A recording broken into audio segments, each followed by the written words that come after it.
just, is he here? Collared is a routine that I've been performing for over a decade. It's funny, it's memorable, and it involves the audience. You get all of the gimmicks you need, and they've been redesigned to make the trick easier and better than ever. Collared 2 is easy. You can perform it in cabaret or stage, and most of all, it's fun to do. I could talk about Collared 2 all day long, but the best way for you to know what a great routine it is to watch a performance. Have a look at this. Oh, thank you. Thank you very much. So nice to see you all here, so many wonderful, good-looking, handsome married men in the audience. And my name is John Archer. Good evening. I'm going to show you a little trick. I've been doing this for a long time now. I've been performing professionally for over 20 years. When I first started, I thought, I want to get famous. I want to be famous, big and famous. And then I realized that was going to happen. It's not going to happen. And as I realized it wasn't going to happen, I also realized that it didn't matter. Because I don't really do it for fame. I've noticed that now. I do it for this. Indifference. And you do it very, very well. But I've been doing it for 20 years. When I first started doing it for 20 years, it was great fun. I enjoyed it. I'd sort of, it was new to me. I'd get in a car and I'd drive to a new place. I'd see new sights. I'd visit new towns. I'd perform to audiences. I'd do tricks I'd never done before, and it was fantastic. And then after about 10 years, I saw I was doing the same tricks and I'd seen everywhere before. And now I've been doing it for 20 years, and I've got to be honest, it's getting a little bit hard. Thank you. That's very L&L. And no, it is. You can cut that out. But no, it's got very, very difficult for me. It's not so much the travelling. It's not the gigs. I still enjoy all of that. To be honest, it's the loneliness.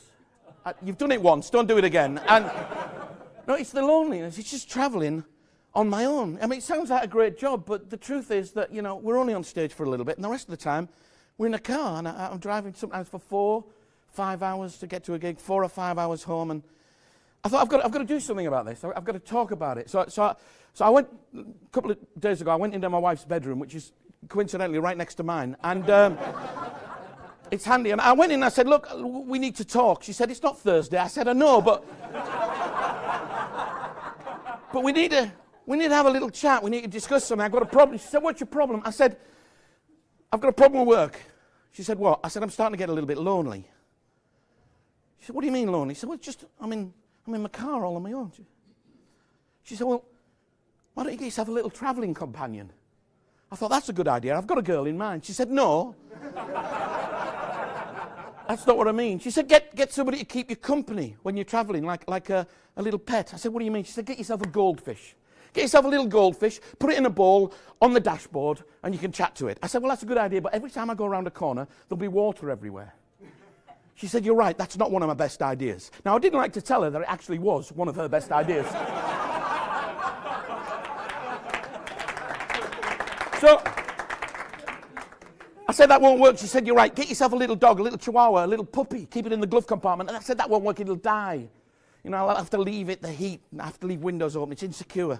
She said, why don't you get a pretend pet, a little surrogate pet, something that you can pretend is real, and it'll be a companion, like those little Tamagotchis that kids used to keep in the pocket and feed and things. I thought that's a good idea. So yesterday, I went to Toys R Us, and I bought this little fella. I know, I say fella, I mean, to be honest, with stuffed toys, it's always difficult to tell, you know what I mean? They might just be saving on fur, I don't know, but And he's a happy little soul, as you can see. He's probably a mentalist. And I thought, wouldn't it be nice if he became part of a bigger family? So that when I'm traveling with him, I don't just think of him. I think of you and you and you and you. So what I've done is I've got this little idea in my head that what we could do is come up with a name for him. And then, as I'm travelling, I'll think of the name, and I'll think of you, because we'll have all come up with this name together. And when you think of me, you won't just think of me, you'll think of him and the name that we came up with. And in some strange, bizarre, little, out-of-sense world, we'll be family. Can we do that? Can you look like you're interested in doing that? So what I've done, I thought we'd do it properly. I've got some birth certificates here, right? I made them up myself. It's just all pretend. This is just nonsense. You don't have to have reasons for doing every magic trick. And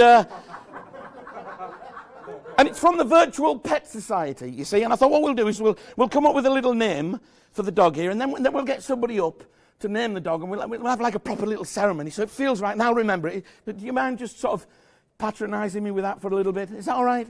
So I'll tell you what we'll do. We'll in true mentalism style, I'll throw one of these birth certificates over my shoulder, right? And whoever catches it, you're going to give me a letter, all right? And then you throw it into somebody else, and they give me another letter, and slowly a name evolves or is created, depending on your theology. I don't mind which. Let's not argue, but it's important that you sort of obey the rules of the English language to a certain extent. So obviously if somebody gives me a P, I don't want the next person giving me a P, otherwise he ends up with a stutter. It's not a great start in life.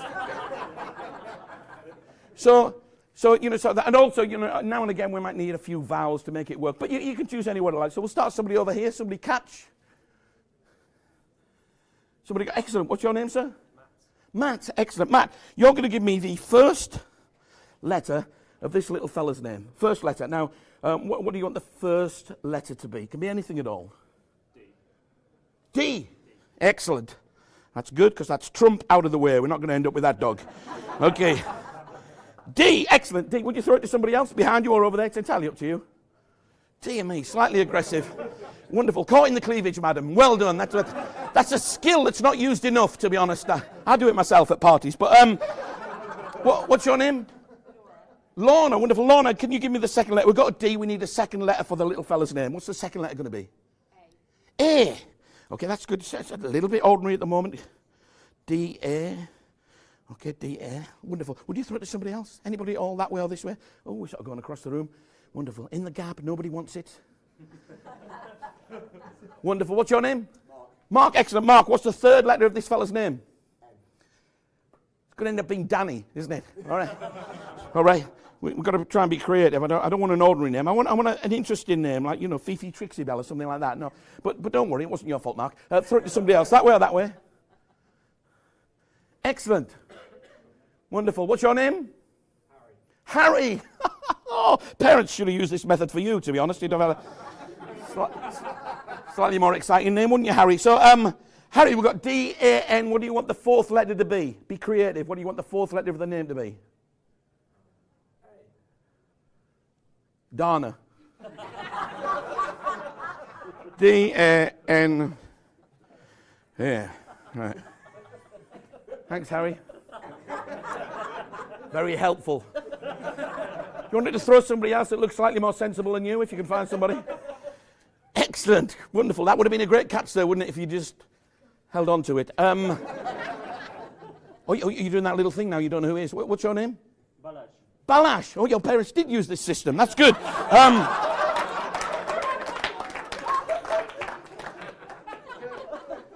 Balash.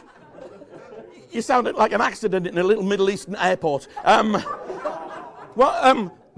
what do you want the fifth letter to be of this name? We've got D-A-N-A. What do you want the next? It can be the last letter, in fact. What do you want it to be? L. Danal. Sorry. Danal.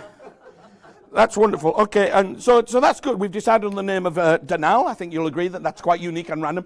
Now what we need to do is we need somebody to come up and name. Oh, sorry, we need the date. What's the date today? 7th. It's the what? 7th of January. Wonderful. Okay, now I need somebody to come up and name little Danal for me. This lady here, what's your name? Sarah. Sarah, wonderful. Sarah, have you ever named a stuffed puppy before? Never. That's the right answer, to be honest. If you'd said yes, I'd be a little bit worried. Sarah, come on and join me. Give Sarah a big round of applause. Excellent. Sarah, just hang on to that. Sarah, here's what's going to happen. You're going to name the dog, all right? We're going to have a little name. Sarah, you're going to read out the certificate for me, okay? And they'll all sit up straight like it's a church service, okay? And then when you've named Danal, we'll have a few photographs, all right? Not everybody, just me and you. And then we're going to go outside, and I've got a little buffet organised, all right? So just a memorable little occasion. Do you mind me asking, are you left or right-handed? I'm left-handed. You're left-handed, excellent. Would you do me a favour? Would you just hang on to little Danal under your right arm? That's wonderful. And if you could all sit up straight, please. It's like a religious... I would normally have an organist, but he's at the IBM convention at the moment. So,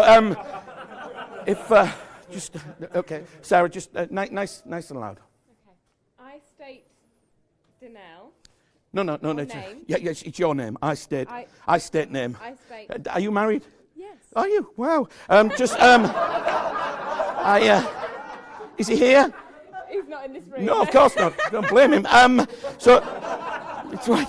You look lovely though. You do. So when I state now, I don't want to explain it all, but it's my fault.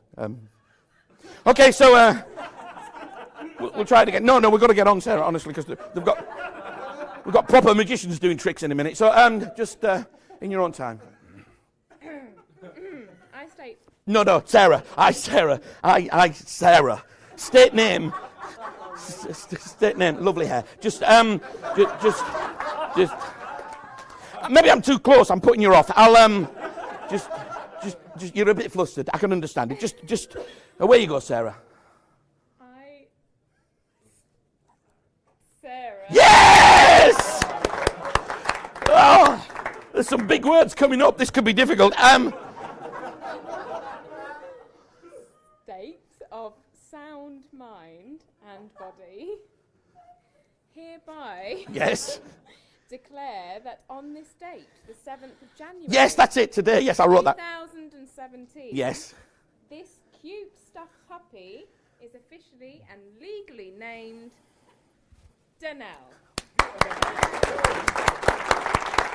Thank you. Listen, Sarah, I'm going to let you keep that. You can be like the custodian of the birth certificate. If I never need a passport for him or anything, I'll come and get you. Now, I'm glad this has happened, Sarah, because when I bought him yesterday, I thought, they asked me to film this, but I know they'll have other more important magicians. They might not get a chance to do this with me, And I thought what I should do is just have a backup plan. And I wanted to treat him like a real dog. So I went next door to Toys R Us. There's a little shop called Pets R Us. And I bought him I want to treat him like a real dog. So I got him a little bowl for his food, a little bowl for his water, a lead and a collar, because I want to take him for walks, obviously. It'd be a drag, but I'll do it. So it'd be a drag. And I bought all that stuff. And when you bought a lead and collar, you'll never believe this, Sarah. When you bought a lead and collar, try and look excited. When you bought a lead and collar, you got a free name tag with free engraving. And I thought, what happens if we don't get a chance to do this tonight and he won't have a name? So I just got a random name inscribed upon that collar. Most people are ahead of me now, but you're not, are you? Sarah, would you read in a nice loud voice, what's the name that's inscribed on there? Danelle! Thank you very much. Give Sarah a big round of applause, ladies and gentlemen. Thank you, Sarah. You can have that. Thank you.